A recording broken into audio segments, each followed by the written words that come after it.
তামিম ইকবালের সাথে ডেভিড মালানের বাক্যের বিনিময়ের ব্যাপারে সামাজিক যোগাযোগ মাধ্যমে একটি খবর ছড়িয়ে পড়েছিল হরচুন বরিশাল এবং চিটাগং কিংস ম্যাচ চলাকালে। পরবর্তীতে বিষয়টি নিয়ে মুখ খোলেন তামিম ইকবাল।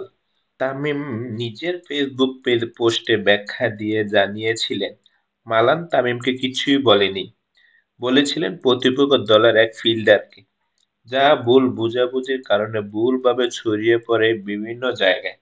এবার একই ব্যাপার নিয়ে ব্যাখ্যা দিলেন বরিশালের ওপেনার ডেভিড মালান।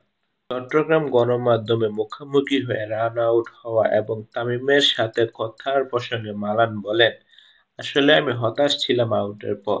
এরপর প্রতিপক্ষের একজন প্লেয়ার আমার কাছে এসে কিছু মন্তব্য করলো, আমি সেটার জবাব দিয়েছি।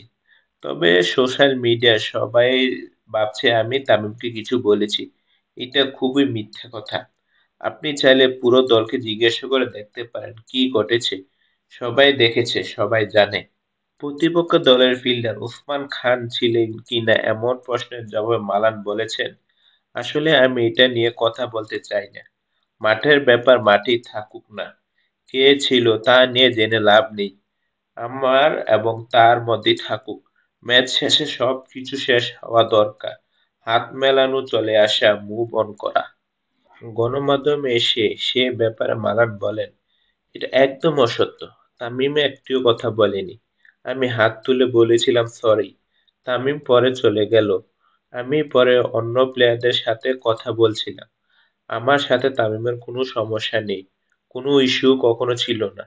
রাগ করে কোনো শব্দও বলিনি। আলান আরো বলেছেন, আসলে মিডিয়া সবসময় গল্প বানাতে চায়। সম্ভবত তামিমকে ঘিরে কিছু হলে একটা বেশি হেডলাইনে যায়। লোকে তাকে সবসময় তাকে বিপদে ফেলে দিতে চায়। তামিম বলেই বরাবরই মিডিয়াতে ভুল ব্যাখ্যায় আসে কিনা এমন প্রশ্নের জবাবে মালান বলেন, হয়তো। সে অনেক বড় তারকা, বাংলাদেশ ক্রিকেটে, দেশের হিরো। তামিমের ব্যাপারে কিছু হলেই হেডলাইন হয়। মিডিয়া তো এটাই চায়, ক্লিক হেডলাইন, এবং লোকে যেন নিউজটা পড়ে সেটা চায়। আমার মনে হয় তামিম নামটাই অনেক ক্লিকবেট। লোকে কিছু না পেলেও গল্প বানাতে চায়। কিন্তু এটা একদমই অসত্য ছিল। একটা শব্দও বলিনি আমি। বাংলাদেশের ক্রিকেট সহ আন্তর্জাতিক ক্রিকেট সব ধরনের খবর সবার আগে পেতে এখনই ক্লিক করুন, সাবস্ক্রাইব করুন আমাদের চ্যানেলে।